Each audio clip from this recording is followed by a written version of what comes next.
Alors, notre pays parle breton. Les noms de villes, les noms de lieux, les noms de personnes, ils résonnent dans notre langue. Pour les enfants, dès le plus jeune âge, le bilinguisme est un avantage. L'apprentissage du breton est une formidable ouverture d'esprit et la possibilité pour eux d'apprendre ultérieurement de manière aisée et facile d'autres langues. En effet, aujourd'hui, on le sait, beaucoup d'études le montrent, le bilinguisme précoce développe beaucoup de facultés chez les jeunes enfants.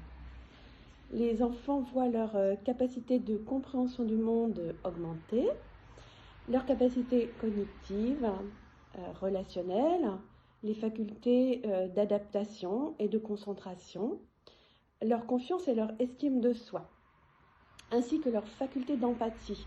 Parce que apprendre une autre langue, c'est comprendre celui qui parle des langues différentes, c'est comprendre sa façon de vivre, c'est comprendre sa culture. Les enfants bilingues, c'est reconnu, sont beaucoup plus ouverts sur le monde. Être riche d'une autre langue, c'est être riche d'une autre culture, d'une autre vision de la vie. Parce que les cultures s'additionnent, elles ne se soustraient pas.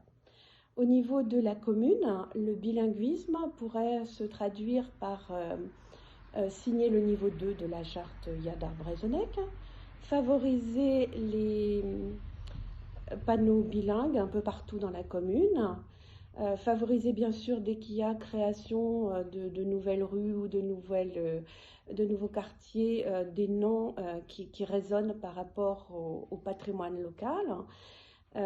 Et ça peut être aussi rédiger un article systématiquement en breton dans la revue Vivre à Pérouse.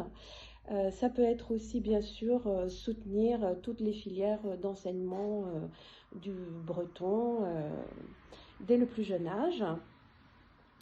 Ça peut être aussi, évidemment, de manière plus large, favoriser la culture bretonne, tant au niveau des résidents à l'année qu'au niveau des estivants qui viennent nous voir. Voilà, en conclusion, au niveau du breton, pourquoi se contenter d'un monolinguisme quand le bilinguisme est si facile d'accès ?